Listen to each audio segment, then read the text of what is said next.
Kuya, pasara mo na yan!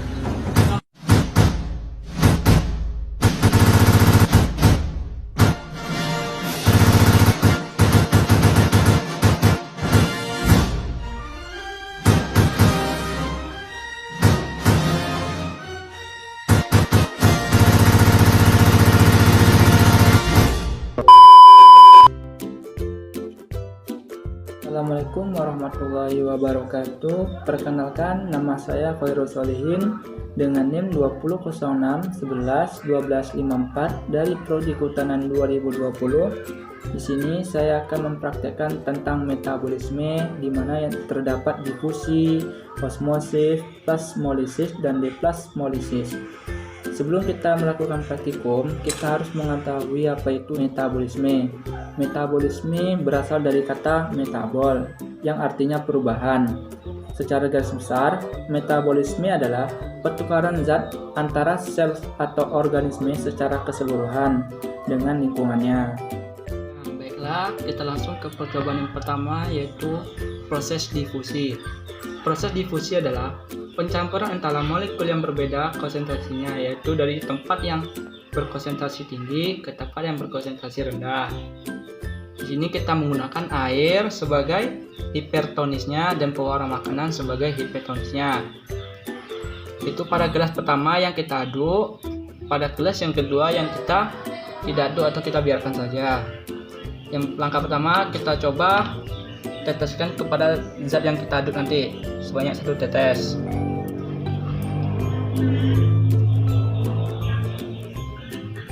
Kemudian kita hidupkan stopwatchnya, lalu kita aduk sekitar 5,6 detik ya. Kemudian kita lanjut ke gelas kedua, yaitu tidak diaduk sebanyak 1 tetes.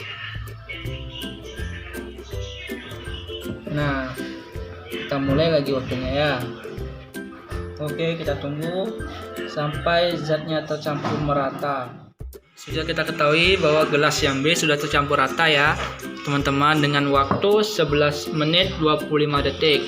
Nah, kesimpulannya adalah pada yang kita aduk itu memerlukan cuma waktu 5 detik, 6.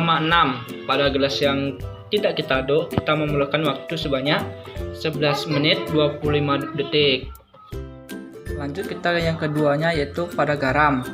Seperti biasa, gelas pertama yang kita aduk dan gelas yang kedua yang tidak kita aduk. Yaitu yang pertama kita masukkan 1 butir garam ya ke gelas yang diaduk. Kita aduk, lalu kita aduk ya teman-teman. Waktunya jangan lupa kita jalankan ya. Oke, kita aduk. Oke, garamnya sudah terlarut teman-teman. Waktunya yang kita butuhkan yaitu 1 menit 41 detik ya. Kemudian kita lanjut yang ke gelas 2 yang tidak kita aduk ya. Kita ambil 1 butir garam, lalu kita masukkan ya. Lalu kita tunggu. Waktunya jangan lupa juga ya, kita hidupkan. Waktu berjalan dan garam pun terlarut. Oke, baiklah, garamnya sudah mulai terlarut ya. Dan waktu yang kita butuhkan yaitu sekitar 4 menit 25 detik. Nah, jadi kesimpulannya sama seperti biasa, pada gelas yang diaduk lebih cepat terlarut dibandingkan pada gelas yang tidak diaduk. Dengan waktu yang dibutuhkan untuk mengaduk sekitar 2 menit dan yang tidak diaduk sekitar 4 menit lebih. Langsung ke percobaan yang kedua, yaitu proses osmosis. Proses osmosis adalah proses difusi pada organisme hidup di mana molekul yang berdifusi harus menembus pori-pori membran plasma. Nah, di sini saya menggunakan kentang, air, gula, pewarna makanan, tusuk gigi, dan silet pisau. Yang pertama kita potong ujung atas dan ujung bawah kentang tersebut seperti ini. Nah, kemudian kita lubangi selebar 1 cm dan dalamnya 2 cm. Sudah dalamnya 2 cm dan lebarnya 1 cm ya teman-teman. Langsung saja kita letakkan ke wadah tadi ya teman-teman. Nah, setelah itu kita ambil wadah satu lagi, lalu kita isi dengan 1 sendok makan gula ya teman-teman. 1 sendok makan. Kita letak dalam sini ya. Lalu kita gunakan pewarna makanan. Kita masukkan sebanyak 3 tetes ya. 1, 2, 3. Nah, lalu kita aduk hingga merata ya. Aduk.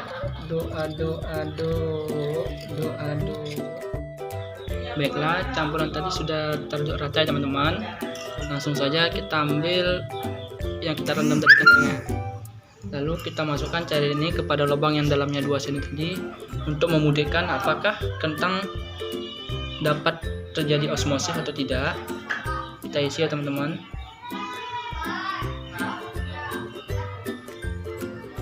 Oke, sudah ya teman-teman. Kita tunggu hingga 5 menit pertama ya. Kita tunggu hingga 5 menit. Baiklah, kita tunggu apakah terjadi osmosis atau tidak ya. Baiklah teman-teman, waktunya sedikit kali ini ya. Sudah 5 menit pertama ya teman-teman. Lalu kita ukur ya dengan tusuk gigi yang baru ya. Tusuk gigi yang baru kita ukur kedalamannya. Nah, langsung kita ukur dengan penggaris ya teman-teman. Sudah dapat teman-teman, yaitu pada 5 menit pertama dalamnya menjadi 1,4 cm ya pada pertama. Lanjut pada 5 menit yang kedua kita hidupkan stopwatch lagi. Nah, kita tunggu lagi ya. Pada 5 menit pertama saja sudah terjadi osmosis ya teman-teman, yaitu sebesar 0,6 cm ya pada osmosis pertama. Lanjut yang keduanya kita tunggu ya. Nah, sudah 5 menit yang kedua, lalu kita ukur dengan tusuk gigi yang baru ya teman-teman. Kita ukur. Oke, sudah dapat. Langsung kita ukur dengan penggaris ya teman-teman. Nah, sudah kita dapatkan ya. Pada 5 menit kedua terjadi osmosis ya teman-teman, yaitu dengan kedalaman 1,3 cm ya teman-teman. Nah, kita lanjutkan ke menit ketiga, yaitu 15 menitnya. Kita tunggu lagi. Dan pada menit ke-3-nya lalu kita ukur lagi dengan tusuk gigi yang baru lagi ya. Kita ukur kedalamannya. Sudah dapat ya. Langsung kita ukur dengan penggaris ya teman-teman. Dalamnya menjadi 1,3 ya. Tidak ada terjadi perubahan, 1,3 cm. Lalu kita lanjut ke menit keempatnya, yaitu 20 menit ya teman-teman. Kita tunggu lagi. Oke, sudah menunjukkan 20.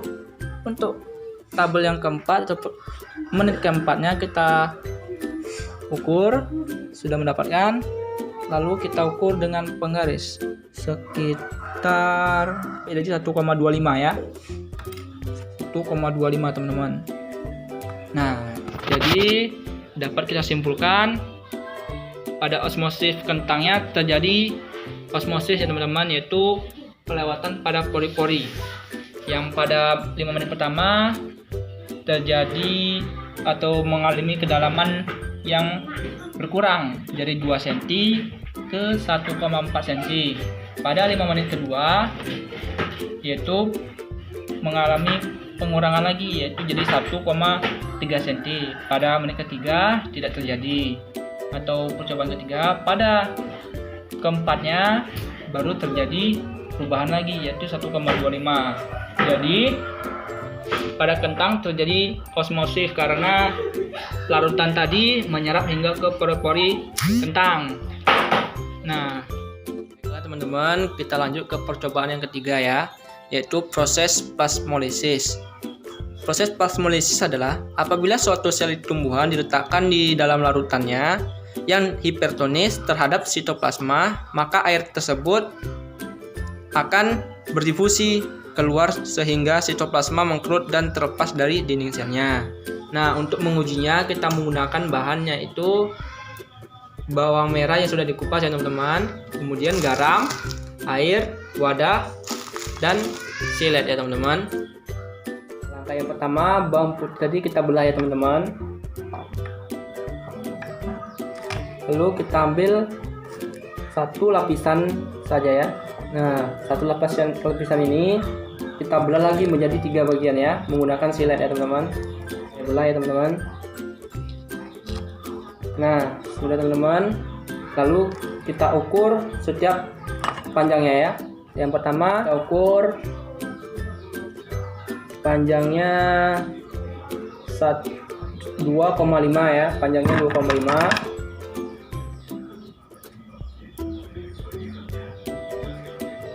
Lebarnya kita ukur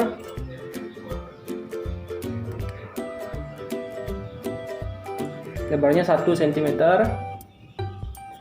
Nah, kita letakkan di tempat wadah tadi ya. Kemudian lanjut ke nomor 2 nya. Sama seperti tadi kita ukur panjangnya 2,7 dan lebarnya 0,7 ya. Kita letakkan ke wadah. Lalu yang ketiganya kita ukur juga panjangnya 2,3 dan lebarnya 1,8. Nah, kemudian setelah itu kita membuat larutannya ya teman-teman. Sediakan tempat, lalu ambil garam 21 sendok makan ya. Kita letakkan ke tempat tadi.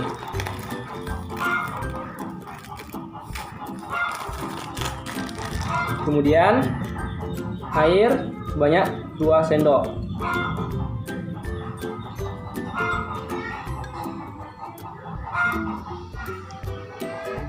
Lalu kita aduk ya teman-teman. Oke teman-teman, bahannya sudah kita aduk ya. Langsung kita masukkan sampelnya tadi ya. Untuk bahan yang pertama kita letakkan di paling atas ya. Untuk bahan yang kedua letakkan di paling bawah. Nah, untuk bahan yang ketiga letakkan di paling kanan ya. Nah, langsung setelah itu kita tunggu hingga 3 jam ya teman-teman. Apakah terjadi plasmolosis pada bawang merah apakah tidak? Sekarang waktu menunjukkan pukul 1.20.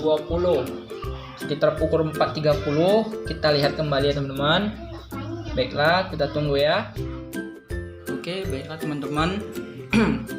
Waktunya sudah jam 4.20 ya. Seperti inilah hasilnya ya. Oke, kemudian kita ambil ya. Mulai dari yang pertama. Kita ambil teman-teman. Kelihatan layu ya. Taruh di sini. Deketin sedikit ya. Oke. Terus yang kedua, yang paling bawah. Jadi biasa kita taruh di bawah. Dan yang ketiga, yang sebelah kanan, letak di kanan. Kemudian kita ukur ya teman-teman.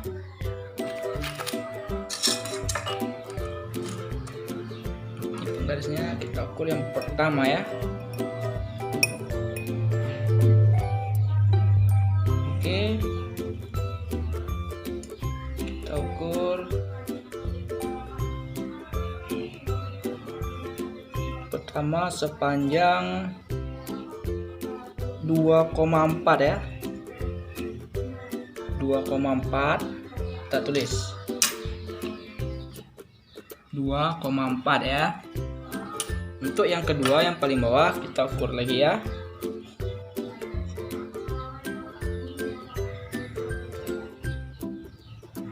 Kita ukur sepanjang 2,6 ya teman-teman, 2,6. Kita tulis 2,6. Nah, untuk yang terakhir yang sebelah kanan kita ukur lagi, itu sepanjang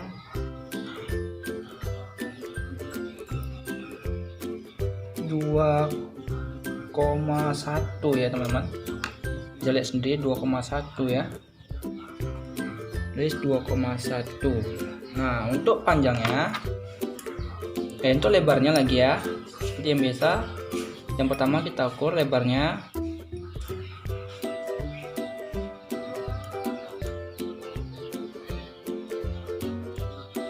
Masih 1,9 ya. 0,9 ya teman-teman. 0,9 untuk lebarnya. Yang kedua lebarnya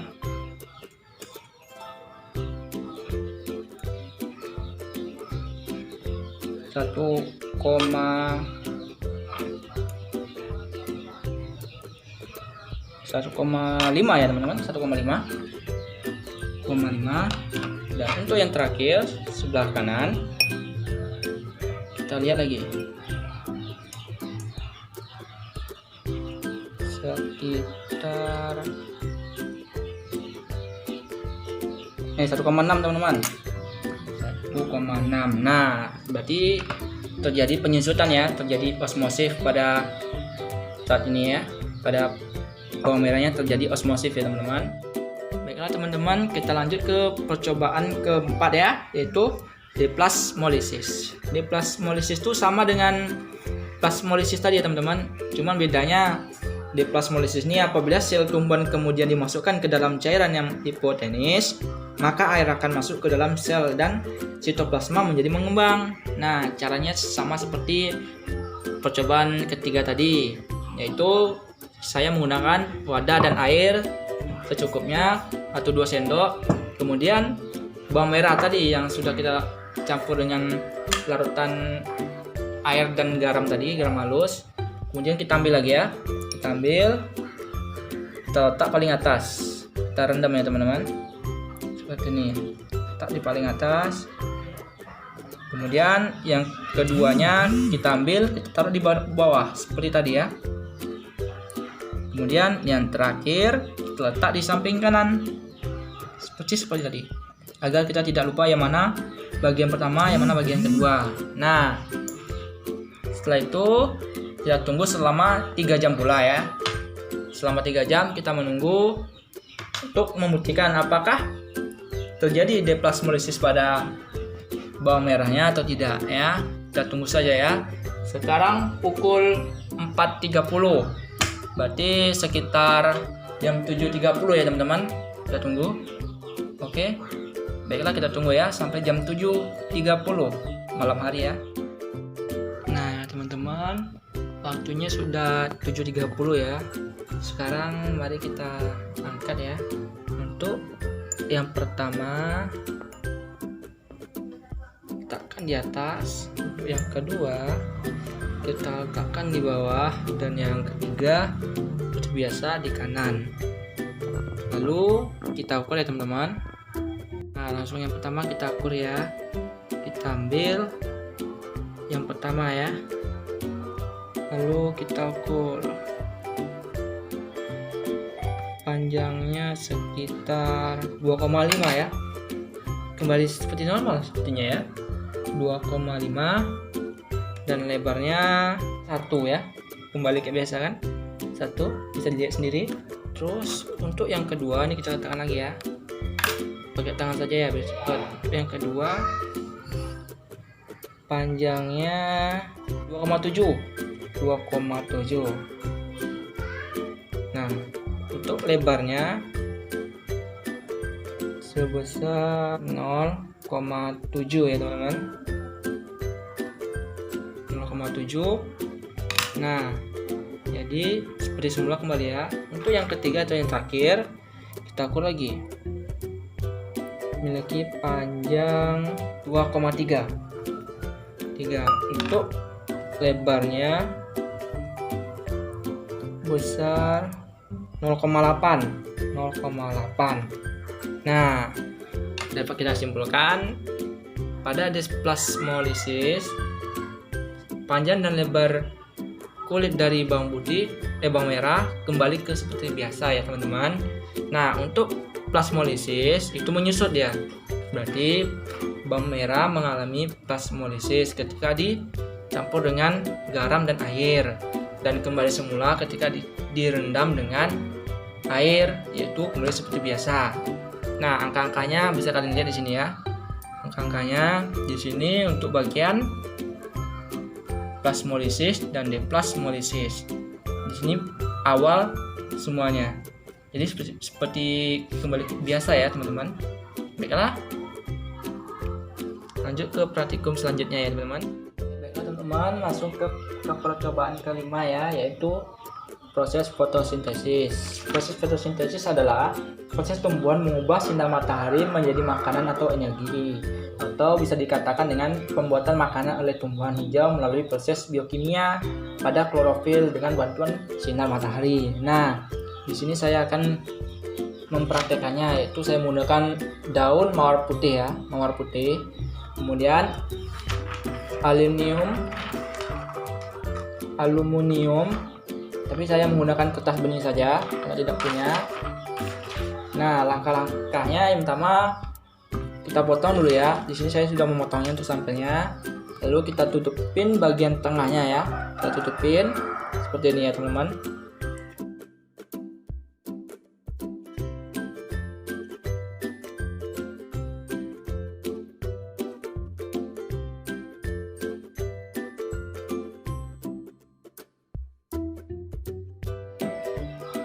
Kita tutupin, lalu kita tunggu hingga 2 hari ya. Baiklah, kita tunggu sampai 2 hari ya. Baiklah teman-teman, kita langsung ke percobaan 6 ya, yaitu menggunakan air dalam botol, daun alang-alang. Itu saja ya teman-teman. Langkah pertamanya kita tunggu daun alang-alang ini sampai dia menggulung ya. Kita tunggu beberapa menit, oke, sampai dia menggulung. Teman-teman, kita membutuhkan waktu agar daun alang-alang ini menggulung sekitar 15 menit lah ya. Tapi belum sempurna, tapi ya sudahlah, biarkan saja. Lalu langkah keduanya kita potong ujung dekat akarnya ya, seperti ini. Nah, setelah itu kita langsung masukkan ke dalam botol ya. Nah, kemudian kita hitung berapa waktu yang diperlukan agar daun alang-alang ini kembali ke seperti semula ya teman-teman. Langsung saja, jangan lupa kita hidupkan timernya ya. Nah, sampai berapa jamkah dia kembali seperti normal atau berapa menitkah? Kita tunggu saja ya teman-teman. Waktu berjalan terus ya teman-teman. Nah, teman-teman, bagian daun pertama sudah mulai stabil ya teman-teman di menit kelima ya. Kita lanjut ke sebagiannya, ini sudah mulai ya. Oke, kita tunggu lagi ya teman-teman. Kita tunggu. Nah, teman-teman, sudah 1 menit 32 detik. Sepertinya sudah kembali segar ya teman-teman. Ya. Jadi pada menit ke 1 jam 30 menit dan alang-alangnya sudah kembali segar ya teman-teman. Kembali segar ya. Langsung kita lanjut ke praktikum ke-7-nya ya, yaitu kita memerlukan setengah gelas air bayam yang masih segar direndam ke dalam air. Ini teman-teman sudah saya rendam tadi. Lalu pewarna makanan. Nah, langkah yang pertama yaitu kita rendam dulu bayam tadi kayak gitu, seperti ini ya teman-teman, kita rendam. Habis itu gelas ini kita beri 7 tetes pewarna makanan untuk membuktikan apakah bayam tersebut mampu menyerap seberapa banyak air warna biru ini ya teman-teman. Lalu kita ukur ya. Setelah kita teteskan sebanyak 7 ya teman-teman. 1, 2, 3, 4, 5, 6, 7. Nah, lalu kita aduk ya teman-teman. Aduk. Nah, setelah itu sudah tercampur merata ya teman-teman. Kita masukkan bagian bayam tadi ya. Nah, seperti ini teman-teman. Kemudian kita letakkan di tempat yang terang ya teman-teman. Nah, sini kita letakkannya. Nah, sudah kita letakkan di tempat yang terang ya teman-teman. Lalu kita tunggu seberapa jauh bayam tersebut menyerap larutan warna biru ini ya teman-teman. Nah, kita tunggu selama 30 menit. Sekarang pukul 9.30, berarti sekitar pukul 10 kita cek ya teman-teman, yaitu dengan membelah bagian tengahnya menjadi dua, lalu kita ukur dengan penggaris. Baiklah, kita tunggu ya teman-teman. Nah, sudah 30 menit ya teman-teman, tapi kok menjadi layu ya. Nah, apa kita letakkannya, kita ukur lagi. Nah, lalu kita potong bagian tengahnya, kita ukur ya teman-teman. Nah, kita angkat tadi. Lalu kita belah bagian tengahnya teman-teman supaya bisa diukur. Kita belah.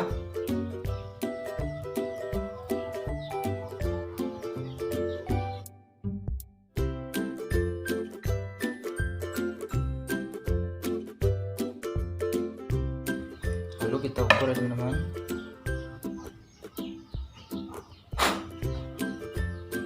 Nah, dia mengalami penyerapan selama 30 menit sejauh 5 cm ya teman-teman. Nah, jadi kesimpulannya bayam tersebut menyerap sejauh 5,5 cm ya dalam waktu 30 menit. Nah, sampai situ sajalah praktikum saya teman-teman. Sekian dan terima kasih.